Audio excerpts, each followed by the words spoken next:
Good morning, everyone. Oh, I need a better response than that. Good morning, everyone. I believe today is a good morning to talk about housing. I believe today is a good morning to improve the state of the humanity of people. I think today is a good morning to talk about fair housing. My name is Gregory Holtz from the Pennsylvania Human Relations Commission, and this is Session B, Fair Housing Focus, a lightning round session. And the name implies this will be a fast, informative, high-octane type of discussion here. We'll have amazing speakers, and I want to get out the way here to introduce our first panelist, Regis Clareton, Deputy Director of the Disability Options Network. Thank you.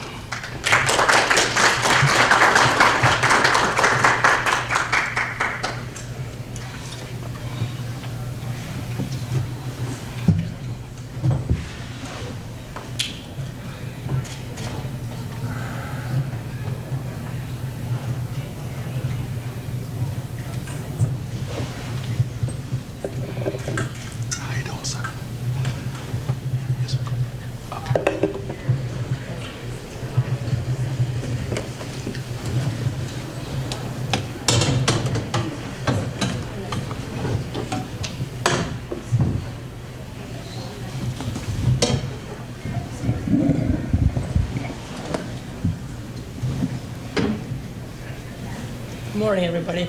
Good morning. My name is Regis Charlton, and I am the Deputy Director for Disability Options Network. We are the Center for Independent Living for Beaver, Butler, Lawrence, Mercer, Allegheny, Armstrong, and Westmoreland counties. Disability Options Network is a nonprofit consumer-controlled organization, which means that the people that work here have disabilities. We serve people of all ages with any disability. Our mission is to empower people with disabilities to live as independently as they choose. We provide 5 core services: advocacy, information referral, peer support, skills training, and transitioning. But if you asked the founder of our company what we do, what he would say and what he said to me in my interview is advocacy, advocacy, advocacy, advocacy. The Fair Housing Act prohibits housing discrimination based on race, color, religion, sex, disability, familial status, and national origin. This covers private housing, housing that receives federal financial assistance, state and local government housing. In a recent National Fair Housing Alliance study, the disability discrimination complaints were reported twice as much as any other group. I'm now going to talk about some fair housing issues that are related to the disability community. 1 in 4 people with a disability in the U.S. must prioritize housing accessibility after availability. This is a barrier to independent living. Financial stability. Many people with disabilities have lower wages, fewer job opportunities, and an inadequate supplemental security income. This results in the disability community being priced out or unable to meet financial demands of rising property. That's especially true in Allegheny County. Landlords often charge higher deposits to cover reasonable accommodation fees. There is disallowing of service animals and emotional support animals, which is against the law. Refusing to rent specific units based on assumptions about someone's disability. Stereotyping someone with a mental illness. Affordability, housing shortages, and of course housing crisis have made the real estate market a daunting industry for all agencies that serve people trying to find accessible housing difficult. I can say that when we're trying to help someone do housing, we tell them to expect to wait 6 months to a year. Some older buildings may require elaborate updates to be accessible. This results in landlords being able to avoid accommodations due to the FHA loophole. There are also exclusionary zoning practices that affect fair housing. Zoning laws can pose serious barriers for people with disabilities and organizations that serve disabled people. Setback codes block people with ramps.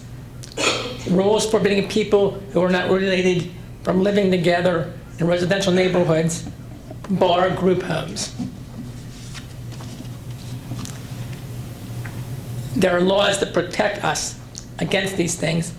ADA, the Fair Housing Act, in Section 504 of the Rehabilitation Act of 1973, and other local laws violate the U.S. Constitution's guarantee of equal protection and due process. Zoning barriers block access for people with disabilities are often justified as neutral laws. Protecting property values and preventing community disruption, like redining, they are often illegal. Some things we can do to improve the situation. 5 typical features rental units need to be considered accessible. A step-free entryway, a single floor layout, wide doors, and wide enough hallways for wheelchair accessibility. As of 1991, new buildings with 4 or more units must include at least 4 of these features. However, only about 1% of all rental units have all 5. While it may be expensive to incorporate all features in one building, not having them can lead to potentially harmful conditions for disabled or elderly renters. Beyond more basic features, many others can be and should be considered, like doors and handles with electric controls. As more and more movers turn to rental properties, the need for accessible housing units continues to grow, but demand is persistently unmet. Disability activists like me are working hard to advocate for more accessible housing regulations. One solution being single-family homes being held by many in the disability community is visitability. The official site of visibility defines the term as single-family or owner-occupied housing designed in such a way that it can be lived in or visited by people who have trouble with steps or use wheelchairs or walkers. A home meets visibility requirements when there is at least a zero entrance, 1-0 entrance. Doors have 32 inches of clear passage space, and at least 1 bathroom is on the main floor and wheelchair accessible. Since 1986, more and more cities across the U.S. have adopted visibility laws. Studies have shown ability features directly improve independent living for people with disabilities and can help keep individuals out of nursing homes, which is what Centers for Independent Living were founded on by Ed Roberts. For example, the U.S. Department of Housing and Urban Development has allocated more funding toward educating people with disabilities on their fair housing rights in recent years. Better educated renters increase inaccessibility complaints, which in ushers more frequent rental unit improvements. Is there any questions? I'd love to hear a little bit more about your advocacy efforts. Again, I'm Deputy Director of Disability Officers Network. We cover 7 counties. We basically help people with any disability live as independently as they choose. And a lot of people mistake independent living as living alone by yourself and doing everything for yourself. And that's not the case. Independent living is about making choices for yourself. And historically, that has been taken away from people with disabilities. What we do are the 5 core services: the information referral, the transitioning. Transitioning can be from, of course, a nursing home to the community. When we do that, we just don't take somebody out and put them there and say you're done. We make sure they have adequate supports. We have another sister company called Dawn Services that does what we call PASS services, personal assistance services. We get them on a waiver program. The waiver program pays for the attendant, and the attendant can help them with things like getting out of bed, getting dressed to go to work, taking a shower, light housekeeping, cooking. And many people take that for granted. For example, when I say getting up and going to work, people are constantly surprised when I tell them what I do and that I have a job and that I have a master's degree in special education. I was appalled when I took this job at the unemployment rate for people with disabilities and the rate of people that have higher education with disabilities, let alone high school diplomas. This needs to change. So basically what I'll tell you is I feel like we do almost anything we can to help somebody with disabilities to improve their lives. We try to fit everything in. We don't do everything, but if we don't, what we don't do, we send you to the people that do. Thank you, sir. That was great. Thank you. Real quick, another question? Sorry, do you only cover the counties that you mentioned in the beginning? Yeah, we only cover that county, but it's important to remember that by federal law, Rehabilitation Act of 1973, it's mandatory that every county in the United States has Center for Independent Living. So even if you call us, we can direct you to the Center for Independent Living in your area.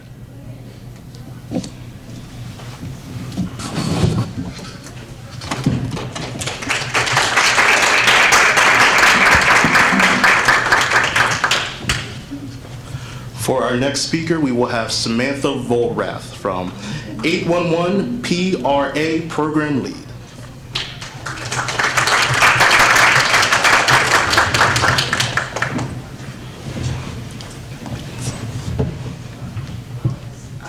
Is there slides to... There's a clicker right there. Will they come up on the screen? I do believe so. Yes. That is not right.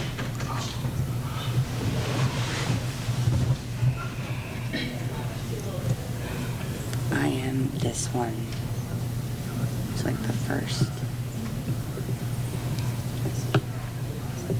So I start right there. Right here. Next one. Thank you. Good morning, everyone. I'm so excited to be here with you today to talk about a topic that oftentimes I can't just shut up about. And just a quick note before I jump in, the information that I'm going to be sharing is primarily geared towards income-based housing communities and not so much the rentals in the general housing market that you may get from like a private landlord. So just keep that in mind as I move through the information. So sadly, we know that there isn't enough safe, decent, affordable housing to go around. Demand is high and supply is low. So how can we realistically increase opportunities with the options that we're currently working with? Well, by using existing tools such as tenant selection plans and the appeals process. Two things I was absolutely clueless about as a housing caseworker back in the day. Probably would have gotten a little bit further if I would have known this stuff. Let me just... So tenant selection plans are the property's playbook that outlines their policies, procedures, and screening criteria. This is always a really great place to start when working with people, helping somebody to apply for affordable housing. TSPs vary company to company. There are some better than others. But a good one will outline things like what they are looking for in terms of credit, criminal, housing history, backgrounds, minimum and maximum income limits, like to see if you qualify. So we love having that type of transparency. It may detail what paperwork needs to be submitted with the applications and what somebody can expect throughout the screening process with this property.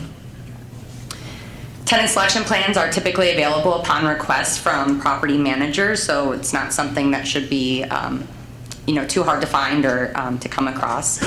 And folks should review the tenant selection plans before they apply so that they can, one, avoid wasting time or money. If this property just isn't going to be a good fit for them, maybe the income qualifications aren't matching what their income is. So we certainly wouldn't want anybody to waste money on application fees or just kind of apply and then only find out that this isn't a good fit for them. And two, to be able to proactively prepare for a possible denial. Sometimes the TSP will outline the types of things a property may be looking for in an appeal based on the reason for denial. So it's like you have the answers to the test in front of you while you're taking the test.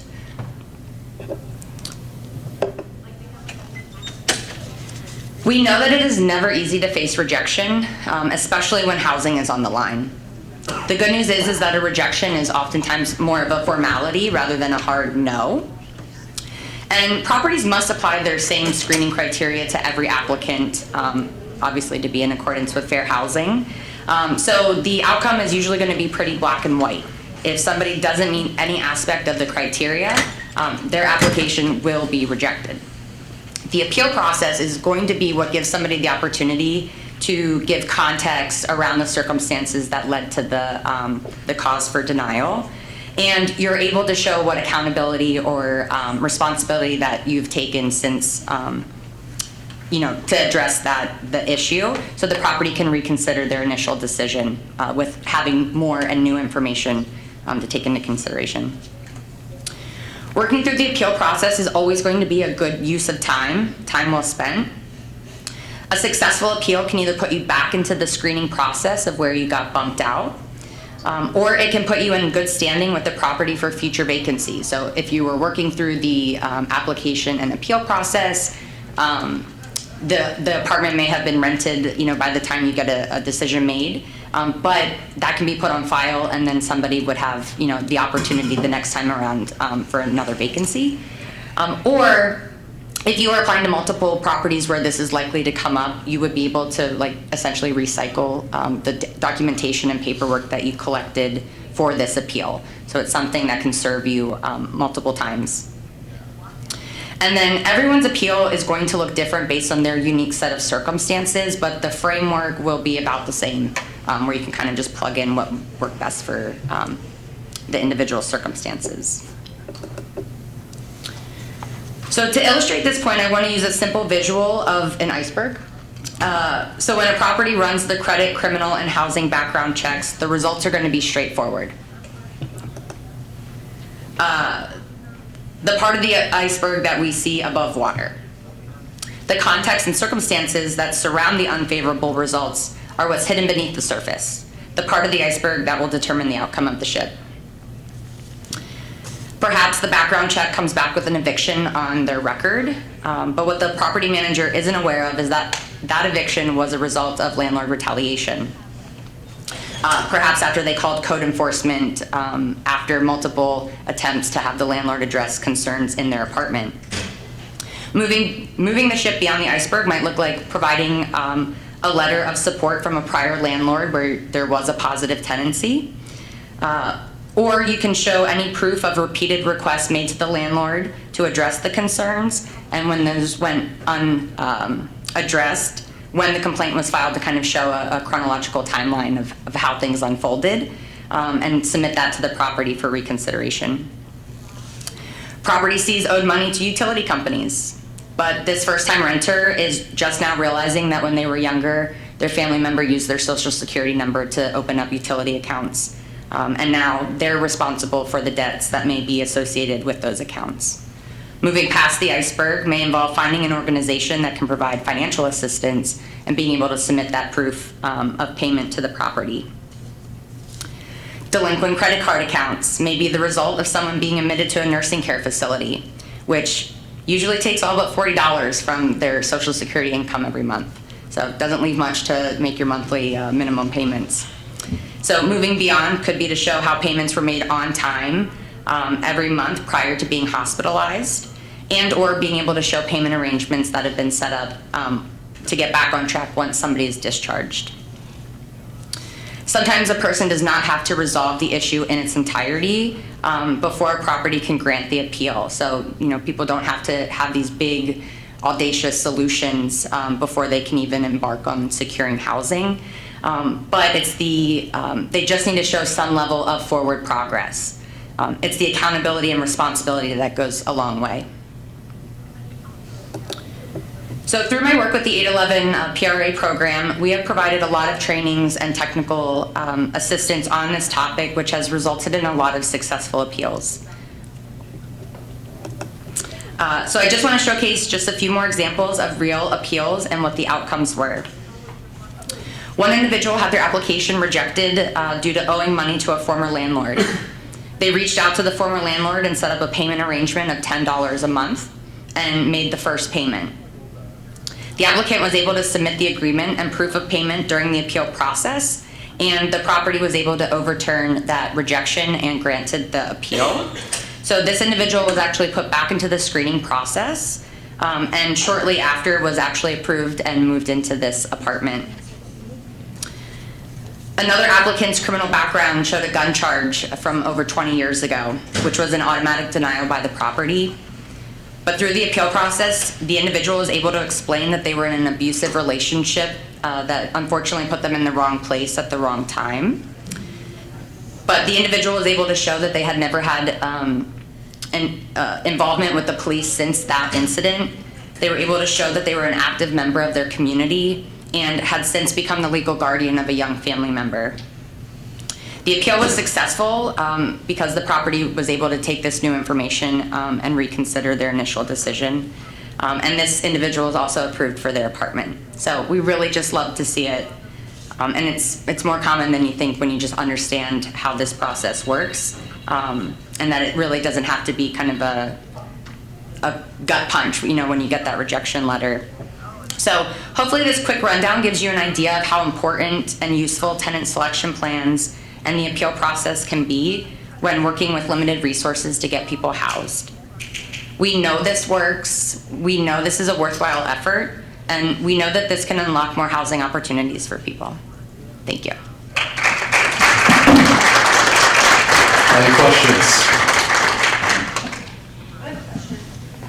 Hi, Samantha. My name is Helen. I'm from Center County. Hi, Helen. I receive your emails often about 811 opportunities. Are there any plans from the 811 project to encourage more landlords to consider accepting 811 funding, to consider expanding to individuals that are not, you know, traditional tenants or traditionally housed? Is there any plans from your organization to help us help landlords understand that it's a worthwhile endeavor? Sure, thanks Helen for the question. So 811 Project Rental Assistance, if you're not familiar, provides rental subsidy to qualified individuals, but it's project-based, so the subsidy is actually tied to the unit, not the person, so we kind of fill these units with eligible individuals. So there are eligibility requirements for properties to participate as well, and sometimes the criteria excludes private mom and pop landlords due to like the software systems and stuff that you need.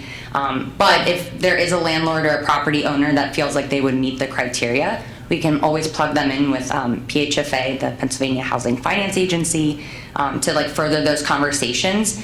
But primarily like the 811 units go into low-income housing tax credit properties. And so I think we're encouraging communities to engage with developers who may be looking to submit LIHTC applications in the coming rounds, and letting them know how important it is to really have these types of apartments and this type of program within your community to really give people more options and choices. So I think that is probably a really viable endeavor for local groups to just kind of show support and let developers know that like you guys need that in your community, and then being able to maybe provide some documentation with the application to further support. But Stephanie from DHS, do you have anything to contribute? Yeah, I'll briefly add. I'm Stephanie Meyer, Pennsylvania Department of Human Services. Hi, friends.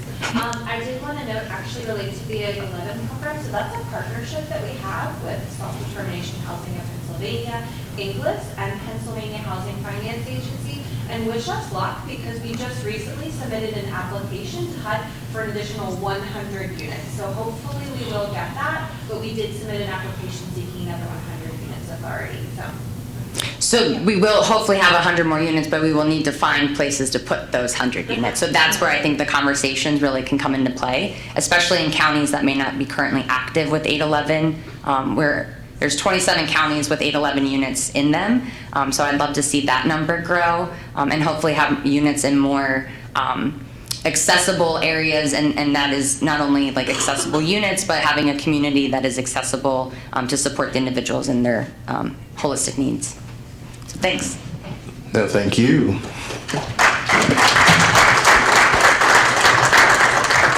For our next presenter, we'll be having Ashley Walkowiak, Director of Policy, Intergovernment Affairs, and Mediation for the PHRC.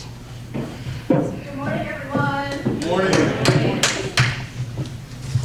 Happy to be here with you. Gonna try to figure out, haha, that's me. All right, so when they asked me to do this, I enthusiastically said yes. And then when I sat down to prepare, I realized that I had two problems. One, giving you a baseline trauma overview in only 8 minutes. And two, getting you excited to talk about trauma first thing in the morning. So if you are hearing that word this morning and feeling like, this is so heavy, I feel you, I'm sorry. But to me, it's really exciting because talking about trauma and trauma-informed care systems is the bedrock of how we dismantle discrimination and build accessible programs, of how we unite the community work and the work that we're all doing at the state level. So this is gonna come at you really, really fast. I'm sorry for that. But if you are someone who is hearing this for the first time and you feel a little jarred and you're having some feelings afterwards, you can come find me. I'm a crisis counselor. I'm happy to sit in a quiet corner and chat with you. All right, so trauma. There are lots of definitions for trauma out there. This is my favorite. Trauma is an experience. It is not an incident. And if you take anything with you today, take that. Trauma is an experience. It is not an incident. Trauma is the emotional and mental result of abnormally stressful events that overwhelm your sense of security and safety, causing you to feel helpless. We don't compare traumas, and we don't assign weight to someone's trauma. And we don't have time today to dive into complex trauma and toxic stress and vicarious trauma, but there are a lot of layers to this conversation out there, so I encourage you to take what you learned today and keep digging and learning. Next. All right, so these graphics came from California's first Surgeon General, and they're not all inclusive, but they get us started, right? We know that trauma is more than our ACEs. ACEs are adverse childhood experiences. But those ACEs can be physical, emotional, sexual abuse, physical or emotional neglect, various types of household dysfunction, right? Mental illness, violence, substance use, incarceration of a family member. It can also be poverty or being subjected to isms, racism, homophobia, sexism, all of the above, right? How does trauma manifest? Often in the short term, it can be things like shock, disbelief, confusion, grief, denial, feelings of detachment, fatigue, nausea, dizziness, withdrawal from social activities, disorientation. The long-term physical and mental aspects can include depression, diabetes, heart disease, COPD, severe obesity, engaging in risky behaviors, anxiety, panic, poor concentration, flashbacks, headaches, change in sleep patterns, ongoing difficulty engaging in common daily events, like holding a job. I also always like to point out that eating disorders are 100% always caused by unresolved trauma. All right, we're gonna talk about the brain. So different areas of your brain handle different functions, and they can all be impacted by trauma, right? Your prefrontal cortex typically handles complex thinking, decision-making, and appropriate behavior. But a brain that has experienced trauma or PTSD shows up with dysfunctional thought processes, dysfunctional decision-making, inappropriate responses to situations. Your hypothalamus typically releases hormones such as cortisol to help manage and direct efforts to stressful situations. But PTSD brain, overactive, leads to imbalances in hormone levels, increased stress and anxiety. The hippocampus transfers and stores information and memories, right? This one's important. But PTSD stores memories incorrectly. Foggy or misplaces your memory retrieval, right? So this is why when we're conducting investigations, whether it be at the PHRC or at the community level or in another state agency, folks have a difficult time telling us a linear story, right? That all happens here in the hippocampus. Your amygdala sets off that fight, flight, freeze, or fawn response to danger, but a brain that has experienced PTSD, it sets off those responses to memories and to thoughts instead of actual events happening in the here and now, in the present.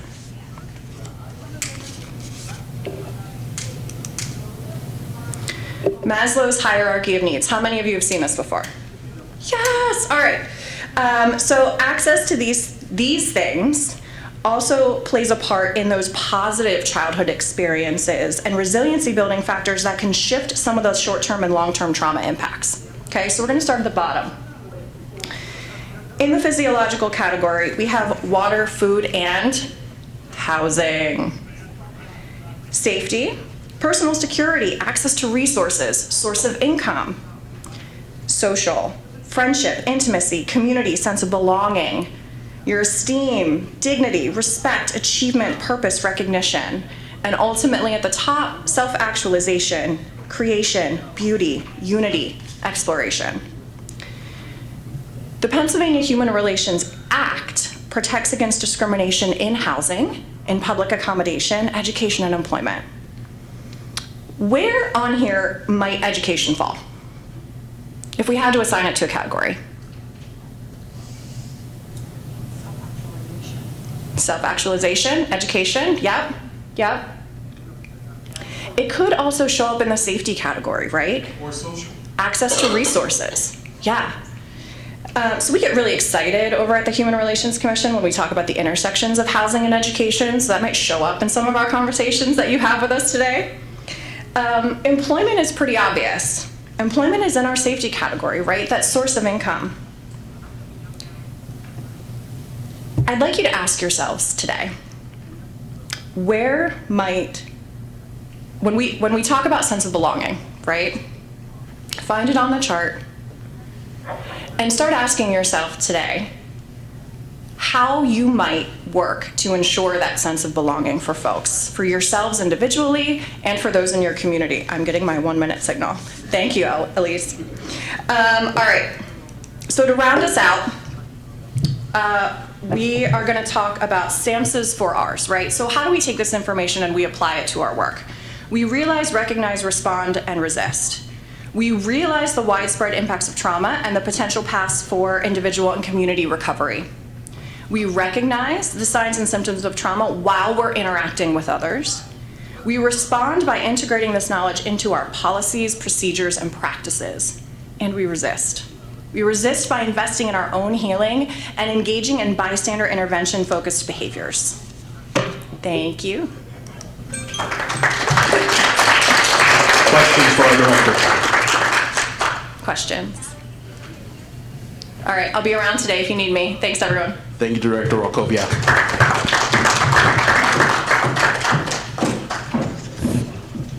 For our next speaker, we'll be having Lauren Berman, staff attorney for the Pennsylvania Utility Law Project. Thank you.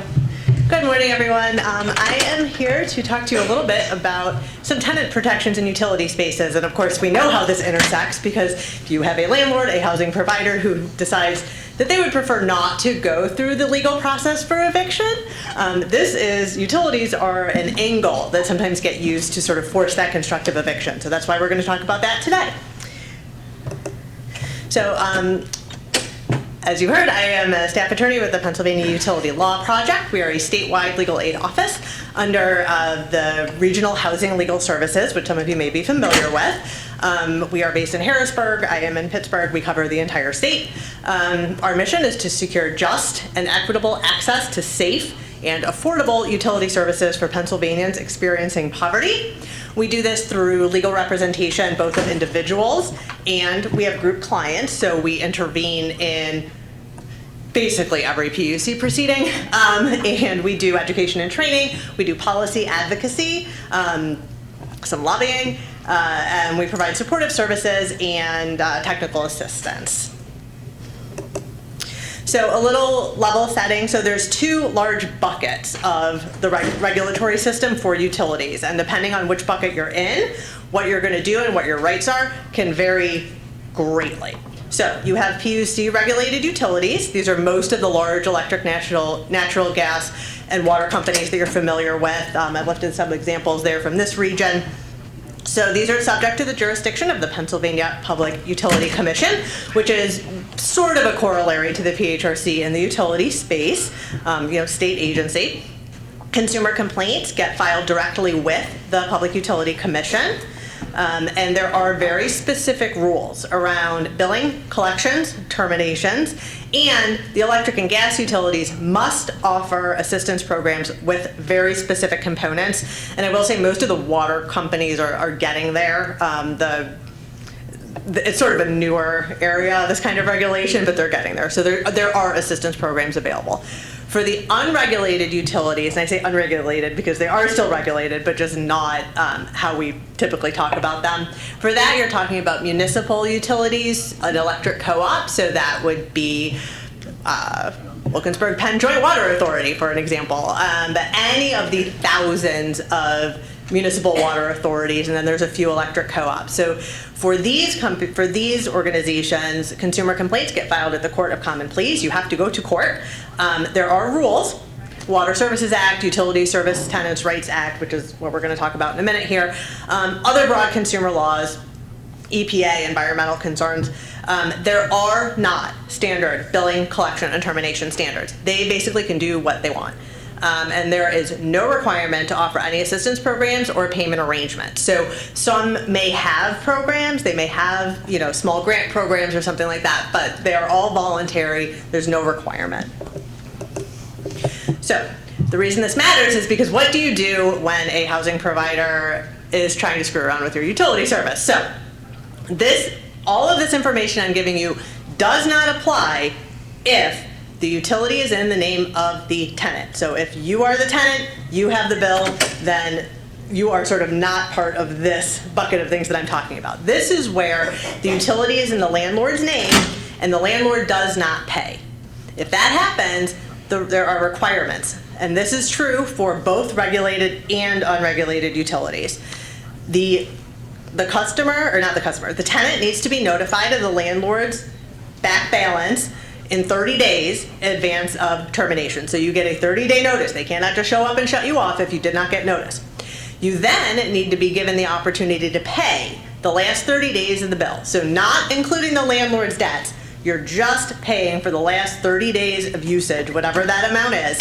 And you are allowed to continue to do that going forward every 30 days without putting the account in your name and without taking on any debt of the landlord. You can deduct any of those payments that you're making to the utility from your rent. That is your defense if your landlord tries to then evict you for not paying rent. So that is your protection from retaliation. Additionally, a landlord cannot voluntarily shut off services while occupied by a tenant without notarized consent. So if they reach out to one of the regulated utility companies and say, hey, we want to shut off at this unit, the utility company is supposed to request notarized documentation that you as the tenant have consented to this happening. I will say one little caveat, and we see this fairly frequently, if the landlord themselves goes to the unit and turns off a breaker box or turns off the water at the curb box, that is not a utility matter. That is a landlord-tenant matter, right? The deal is between the utility company and the tenant. So if the landlord calls and has them shut it off, then this is the bucket you're under. If they do it themselves, that's strictly landlord-tenant. So there are a couple of applicable laws. They're essentially the same. So it's the Discontinued Service to Lease Premises Act, the DSLPA, which applies to PUC regulated utilities, and the Utility Service Tenants' Rights Act, or USTRA. We haven't decided how we're supposed to say that. And that applies to municipal authorities and co-ops. But the protections are basically the same for both. The other one little rule I'll mention here for utilities and again, this is only regulated utilities, so those big companies, it's called foreign load. This is something you'll often see in multifamily housing where a tenant they think, hey, I have a small 1-bedroom. Why is my electric bill $300 a month? Great question. It's probably because you're paying for parts of the building that you don't actually live in. If that is the case, call the utility company directly. They will send someone out. Should not cost you anything. They'll send someone out, they'll turn on some breakers, turn off some breakers. If they determine that you are in fact paying for a service that you're not using, they are required, again, this is not optional, they are required to then put service in the name of the landlord in addition to any debt on that account. So any debt. And you as the tenant are not responsible for any debt until the landlord fixes the issue and the utility company can verify that that has been fixed. So this is this is very, very helpful for people. I'm getting my nose. Okay, so how to actually do this? There are a lot of rights that are very, very difficult to actually exercise. These can also be very difficult to exercise. So with the regulated utilities, the first thing to do, call the utility directly. It's very likely that if this happened, that they don't have your building, your house, whatever, listed as tenant occupied. That's very common. The records are not great. Things change often from owner occupied to tenant occupied, things like that. So first call is initially to the utility company. They know what these rules are and they know what they have to do. They should turn you right back on within 24 hours and then give you 30 days notice, giving you the opportunity to pay. You may put service in your name if you'd like. I generally recommend that. I think it's a good idea. It means that you're in charge of that account. You can control whether that gets paid or not. You're not relying on the landlord to do it, but you don't have to.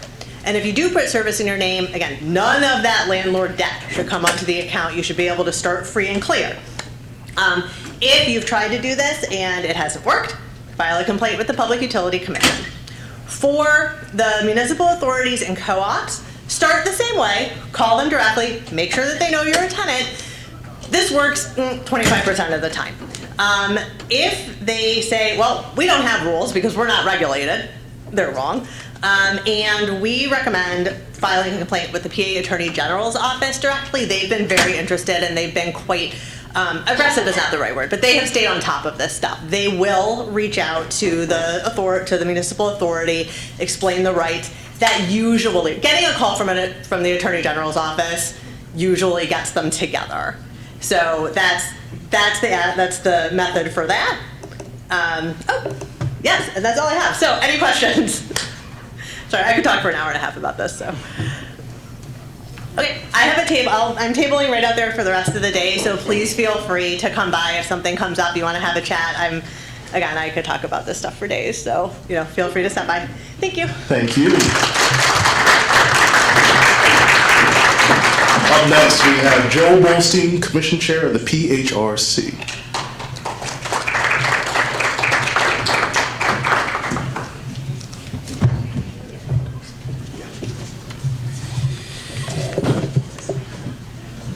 Good morning.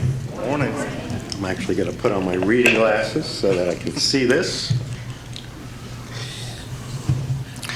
I was asked to talk to you about something very significant that happened in the Commonwealth on August 16th, 2023. Anybody here know what happened that day? Some people, yes. Okay. On that day, Pennsylvania's new regulations went into effect that make LGBTQ a protected class. How do we do that? We define the term sex as including not just sex at birth, but also sexual orientation, gender identity and expression, and transgender. Those regulations now have the force of law, and they allow anyone identifying as LGBTQ to file a complaint with PHRC alleging discrimination in all areas covered by the PHRA: employment, education, public accommodations, and housing. Putting these regulations in place was a long and surprisingly difficult process. We received thousands of public comments, pro and con, and we received the final approval from the IRC in December 22 when the IRC voted 3-2 to approve the regulations. One of my jobs as chairperson is to make sure that everyone in Pennsylvania is aware that these new regulations are now in effect. These regs are very personal to me. They're personal because I am the proud parent of a daughter who 2 years ago married her same-sex partner, my daughter-in-law Kristen, at a beautiful ceremony in the Hudson Valley in New York. My daughter was born in Montgomery County, raised in Bucks County, went to college in Lancaster County, but when she graduated from college, she left the state, telling me that she didn't feel comfortable living in a state that wouldn't protect gay people from discrimination. And as a parent, that really hurt. I felt compelled to do something about it, so no parent in the state would need to hear that from their child. And as chairman of the Pennsylvania Human Relations Commission, I knew my agency had the power to adopt regulations to implement the PHRA. And after the U.S. Supreme Court's decision in 2020 in the Bostock case, which found that the protected class sex in the U.S. Civil Rights Act applied not just to sex at birth, but also to people who are discriminated against on the basis of their sexual orientation, we move forward to adopt these regs. But our protection is much broader than that provided by the Supreme Court's decision, because that case only involved employment discrimination, whereas our regs cover not just employment, but also housing, education, and public accommodations. So now, as of August 16, 2023, Pennsylvania can no longer be referred to as the only state in the Mid-Atlantic that does not have statewide protection for its LGBTQ community. If any of you are newspaper reporters, you need to revise your reference materials, because the statement that you've been making for the last few years is now incorrect. You can rest assured that our state agency is there to protect each and every person who identifies as LGBTQ, and we intend to enforce these new regulations liberally and with a sense of purpose, because no one, and I mean no one, should be discriminated against because of their sexual orientation. It's a new day in Pennsylvania, and we thank all the organizations and individuals who submitted comments in support of our regulations. I'm here to talk about those regulations and how they intersect with PHRC's work to protect people from housing discrimination. As a result of these new regulations, housing discrimination based on sexual orientation is illegal in the Commonwealth. Discriminatory treatment can occur at a number of stages in the home rental and home purchase process. That includes when you're scheduling a rental or sale showing, during a property tour, or during the application or post-application process. Discrimination can also occur while someone is living in a rental home or an apartment. So how does this come up? Well, landlords might try to refuse to rent or renew a lease to someone because of their sexual orientation or gender identity. They may try and impose different terms and conditions in the rental or sales agreement, and they may neglect to provide repairs or maintenance for units in which members from the LGBT community reside. And lastly, a landlord may fail to take action against other tenants who engage in discriminatory behavior towards the LGBTQ tenants. All of those adverse housing actions would be considered discriminatory practices under our regulations. So the question then is this really happening in the Commonwealth? As I said earlier, we don't get a whole lot of housing discrimination complaints. Well, in a 46-page report issued in 2021 by the LGBTQ+ Real Estate Alliance, nearly 11% of respondents reported that they experienced a real estate professional discriminating against them in rental or the home buying process, and 5% said they experienced a landlord refusing to rent to them. In 2021, HUD conducted a study of discrimination against LGBTQ individuals that found that gay men were less likely to be told about rental units being available than cisgender heterosexual people, and transgender people were told about even fewer rental units being available. That same HUD study showed that members of the gay and transgender populations were quoted higher prices than their cisgender heterosexual peers.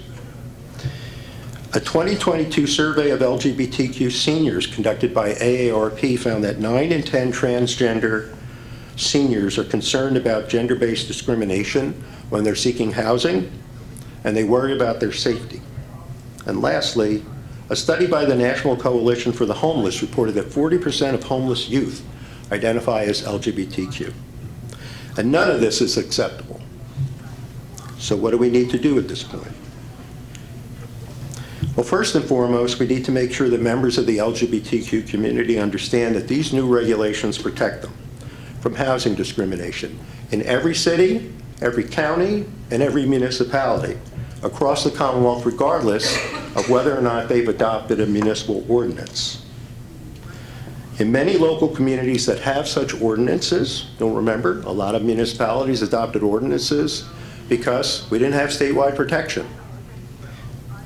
In many of those municipalities, they have little by the way of resources and personnel to effectively police those regulations. So complaints that involve housing discrimination in the LGBTQ community should be brought to PHRC, where we have a paid professional staff of almost 100, including investigators and attorneys that can root out such discrimination. We have a handout outside that explains all of these rights for the LGBTQ community, thank you, and how they can file a complaint with PHRC. We need to provide education and training for real estate professionals, including sales agents, brokers, property managers, so they understand how the law has changed in Pennsylvania. And unfortunately, we need to make an example out of those who wrongfully discriminate against members of the LGBTQ community in housing. PHRC has significant remedies available, including imposing civil penalties and collecting damages, including for the humiliation experienced by LGBTQ victims of housing discrimination. So my message is very clear. These regulations protect the LGBTQ community from discrimination in the area of housing. If you're with a housing advocacy group, please help us get that message out. If you're with local government, make sure you understand your role and PHRC's role in protecting your LGBTQ constituents from housing discrimination. If you're a real estate professional, please help us educate your colleagues. If you need training, just reach out to PHRC and we can provide that training.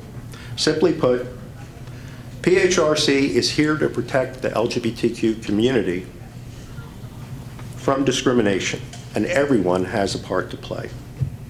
Thank you all for caring about housing equality and wanting to do something about it, and thank you. If anybody has any questions, let me know.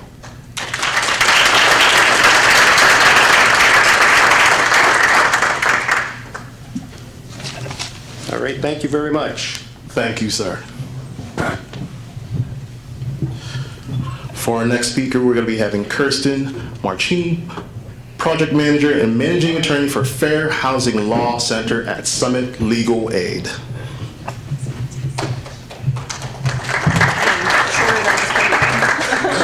I am too short for this podium, so this is right in front of my face. I'll stand on my tiptoes, it's fine. Okay, perfect. I'll hold the mic. I have a PowerPoint slide. Okay. Okay, there we go. So you're very close on my name. My name is Kirsten Marcucci. I am a managing attorney with Summit Legal Aid. We have a special project at our legal aid called the Fair Housing Law Center, which is something that I am also the project manager of. This basically means that we are funded by HUD to go into communities and do fair housing work. So that can look a lot of different ways, but one of the biggest things that we do is disability discrimination. I believe, as we heard our first speaker say, there are a ton of disability complaints filed across the Commonwealth. In speaking with HUD, they have more, this really wants to change my slides. They have more complaints really out of Pennsylvania than they do in the rest of Region 3.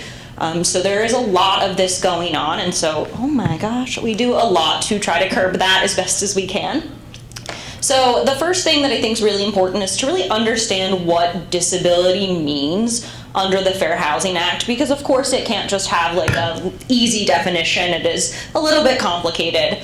So in order to be considered disabled under the Act, you have to have a physical or mental impairment that substantially limits one or more major life activities.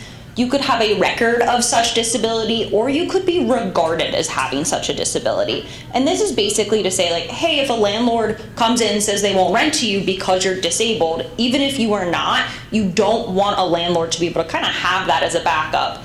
We always want to make sure that people are protected based on just a disability. There are some exceptions to this. Juvenile offenders and sex offenders, by virtue of that status, are not persons with disabilities protected under the Act.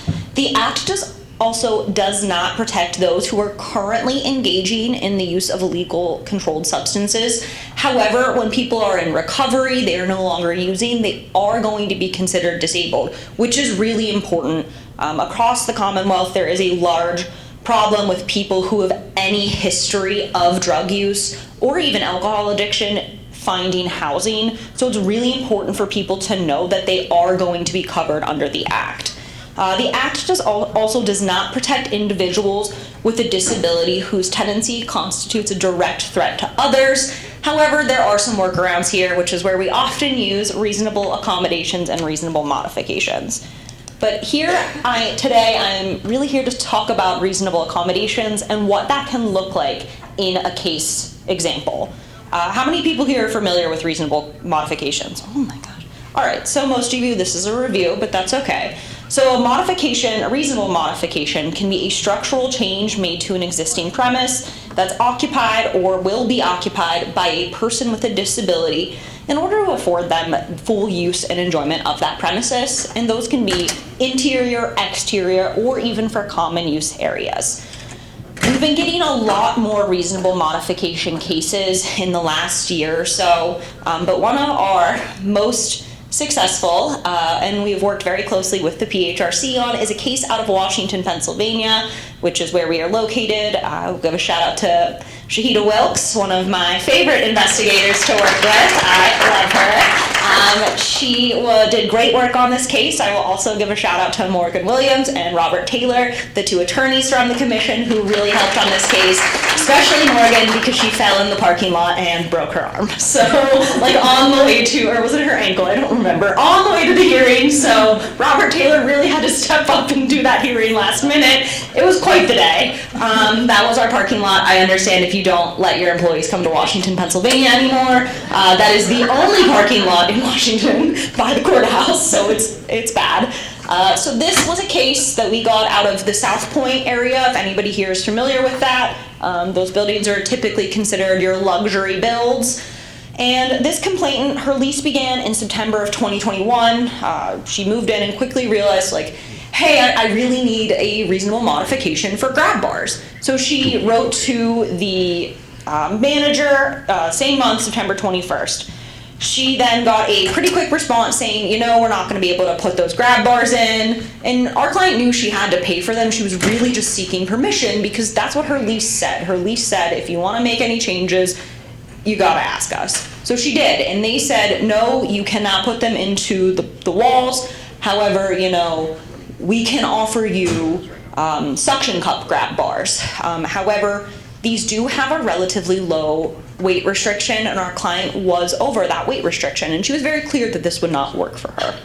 She contacts us, we re-request that modification in the middle of October. We have found often clients will come to us and say, hey, we requested this thing. We will go and try to re-request it because often once there's an attorney attached to it, properties are a little quicker to grant things. We make this request on October 15th, 2021. Respondent denies that request the same day. We then file a complaint with the PHRC on October 28th, 2021. As you can see, a pretty quick turnaround from time that they contacted us to filing a complaint. Oh my gosh, they really want Chad to speak now. His slides are coming up. There was a probable cause finding, which basically means a finding that says, hey, we believe that it is more likely than not that discrimination occurred in this situation. We got this on September 20th, 2022. Again, a very quick turnaround. We worked very closely with the PHRC. I see Adrian is very excited to see these dates on the screen. At this point, when you get this probable cause finding, the other side is given, the opportunity to try to work it out, see if we can come to an agreement.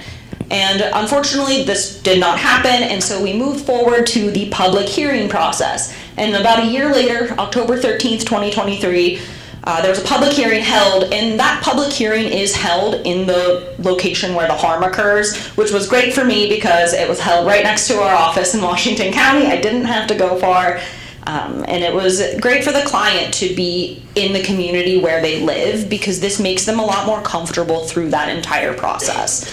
And then in January of this year, there was a final order issued which gave her permission to install those grab bars and awarded her $60,000 in emotional distress damages, as well as a $7,000 in civil penalties to the state. What's really important here is that a lot of these clients, when they're in a home already and they're asking for an accommodation, they're not going to have a lot of out-of-pocket damages. Most of what they are feeling is that emotional distress, and this client testified very clearly to the really deep impact that this had had on her life. She wasn't able to shower regularly. Her husband was telling her, that she smelled, things like that. And I think when we think about if you just couldn't shower when you wanted, what kind of impact that would have on your life and how it would make you feel. She became deeply depressed and was able to really testify to these things. And with the help of, Robert and Morgan, she was able to feel very comfortable in doing that.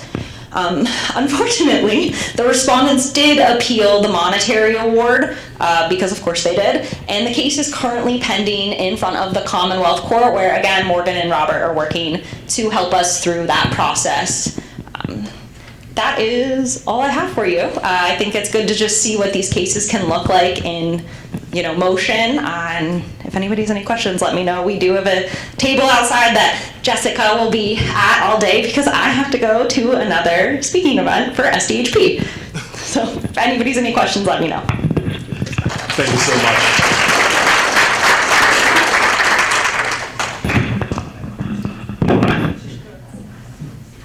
much. Last but not least, we're going to have Chad Dion Lasser, Executive Director of the PHRC.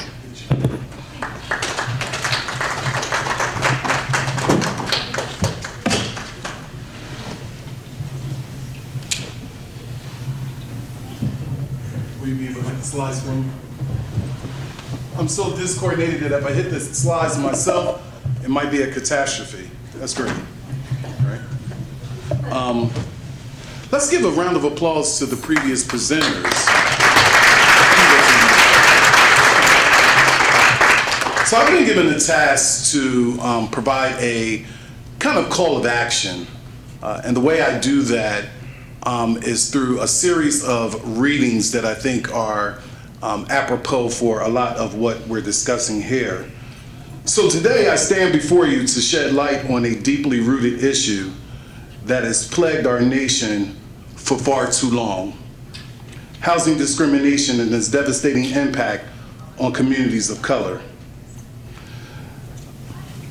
I draw inspiration from these powerful books that I'm going to speak about for the 8 minutes, or I guess 7 minutes that I have now, that expose the systemic injustices that have perpetuated racial segregation and inequality in our housing system. These books reveal a painful truth that our society has been complicit in creating and maintaining segregated neighborhoods, denying people of color the opportunity to live in safe and thriving communities. The consequences of this discrimination are far-reaching, affecting access to quality education, healthcare, employment, as well as economic opportunities. It's a cycle of injustice that has trapped generations in a cycle of poverty and limited upward mobility. I start with the first book, which is The Philadelphia Negro. This book is from Dr. W.E.B. Du Bois. It's the first sociological study of its kind in the country that looked at black life in a section of Philadelphia called the 7th Ward. If you don't know who Dr. W.E.B. Du Bois is, he's the first African American to get a PhD from Harvard University. He also got a degree from Oxford University. In addition to that, he got his start at a historical black college and university called Fisk University. He was one of the founders, I say he was one of the founders, along with Ida B. Wells and his Jewish colleague, Mary White, who started the NAACP that has now been around for 100+ years. Du Bois argued that the problem of the 20th century was the problem of the color line. And the Philadelphia Negro, Du Bois argued that black people were individuals who had problems, but they were not a problem people. And so in the 7th Ward, which is in Lombard, most of us in Philadelphia know that area to be primarily an area where Kevin Bacon's father was a major developer of a lot of the houses that we see. I see a lot of you nodding head in affirmation. A lot of the houses that we see in the development in that area. And like anything in the 7th Ward, you had individuals who were educators, you had people who were numbers runners, you had people who engaged in illegal activity, but you had people who had a culture. And what we have gotten away from is this concept of community. The next book is American Apartheid by Doug Massey, a very important read, because Massey argues in this book the same thing that the Kerner Commission argued, that we have two Americas, one black, one white, separate and unequal. Massey goes a little bit further where he talks about the colonies of despair. The colonies of despair. So we have to have an intersection here as we're talking about fair housing against the backdrop of Dr. Martin Luther King Jr., who was a fair housing advocate. By a show of hands, how many of you knew that King was a fair housing advocate? Okay, that's great that a lot of people do know that. Because we continue to keep King in one particular space, but he had multiple identities. And what Massey talks about is how the government, so before we get to Color of Law, we're excited that we have Color of Law, and we have Richard Ronstein, and we have Leah Ronstein, but Massey, who's a sociologist out of Princeton University in American Apartheid, talked about the creation of the ghetto. He talked about deep rows of poverty.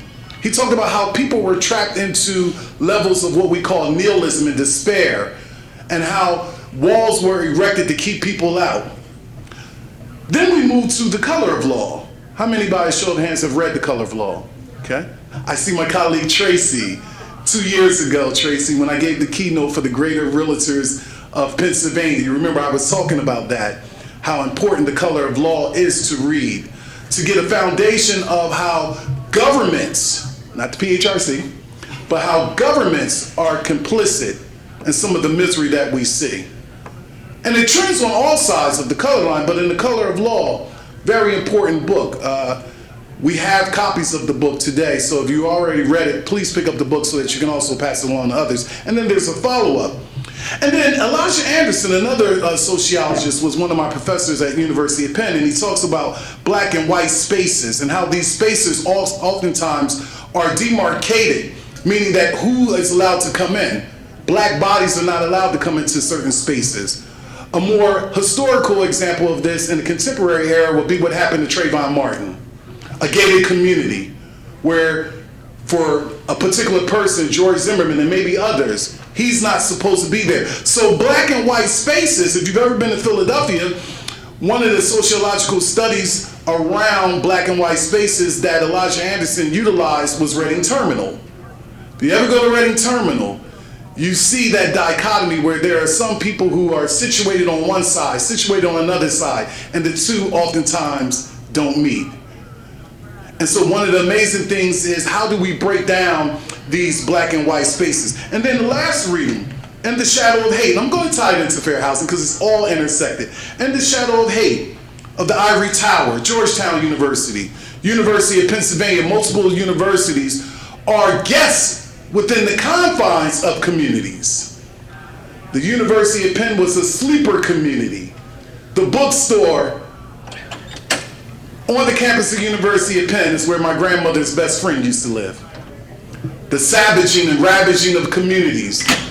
When we're talking about fair housing, we're talking about a website called The Black Bottom, which was a community, a thriving community in and around West Philadelphia, Maxwell on the left-hand side, Cobbs Creek to the west. And University of Penn came into that community, and they devastated that community through the ravaging of eminent domain. And so we're seeing the push out We're seeing a push out of communities, and I use Philadelphia as a classic example. When we're looking at LaSalle University, Temple University, University of Penn, Drexel Universities, these communities are what I call HOPs, halls of power, halls of privilege that disadvantage individuals. And so my call of action today is for us to not just read these books, but reread them. Keep them as seminal works in the work that we do to make sure that we address the challenges of fair housing. And so I end by simply saying, today I call upon each and every one of you to join me, join the PHRC in the fight against housing discrimination in Pennsylvania. We must challenge the status quo and demand that our elected officials take action to address the issue. We must advocate for policies and promote fair housing practices, increase access to affordable housing, and dismantle the barriers that perpetuate segregation. But our fight cannot stop there. We must also engage in community outreach and education, raising awareness to the challenges as it relates to housing discrimination. We must support organizations that provide legal assistance to those facing housing discrimination and work to create safe spaces for dialogue and collaboration. Together we can create a Pennsylvania where every individual, regardless of their race or background, has access to safe, affordable housing and a thriving social justice community. Questions, comments? Thank you.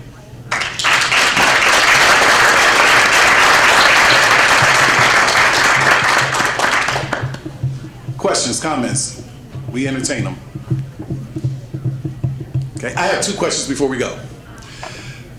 When we look at the color of law, what's one thing that stood out for those of you who read it? One thing that was like, that's an aha moment. Wow, that was inspiring. Oh my God, that happened? Yes. I first read it when I took this job. One of the things as I started to read it was how much, you take that to your own community and you start to see how much that deep redlining and segregation is reflected in Pittsburgh today and in how the neighborhoods are treated today and how, uptown there's no grocery store. They don't have an option to go somewhere to get fresh food. How we've taken transportation away from those areas and how we take out the affordable housing and replace it with luxury builds that no one can afford. Okay, thank you. Others? Chairman. Well, I live in Bucks County, in Doylestown, and I read in the color of law about the restrictive covenants that were allowed to be put in place when Levittown was created in Lower Bucks County that prohibited white families from selling their homes to black families until like the 50s or 60s. Okay? And I was just shocked by that had become the norm. And then in his book, there's a chapter about the first black families who tried to move in to Levittown. And literally a riot took place where it was made so unpleasant for them that within a week, they moved out. And again, I was shocked by it and literally ashamed to have read that the county that I live in now, not that long ago, had that situation. Wow. And then one more. Oh, two more. Yes. Yeah, what stood out to me was that a lot of these policies are kind of wearing this mask of logic and authority, but underneath is just hate. So I'm still in law school now, but it's really kind of inspired me to dig into why these things exist. What's the evidence to support them? Did we just make this up, or is there like a legitimate reason for things? And often we just make it up. Thank you. I was just going to say that I recently read an article.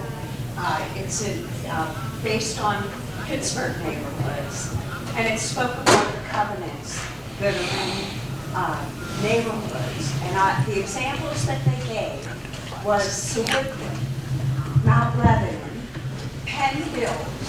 Penn Hills has a neighborhood that was a farm called Sampson, and they had a covenant that they couldn't sell to black families. Well, it turned out that in the 60s, that the family that owned the farm knew this was happening and decided to purchase properties and themselves sell to the black families. In Sewickley, there was a problem because all the servants and the nannies and the caregivers had no transportation to the neighborhood.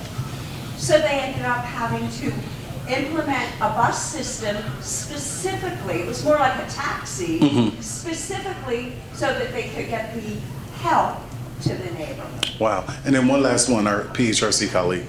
Hi, so I'm from a pointless town of Sterling, Virginia. And one day I decided to read about my pointless town of Sterling, Virginia, only to realize that Sterling, Virginia started off as a white-only gated community, and a whole town grew as a result.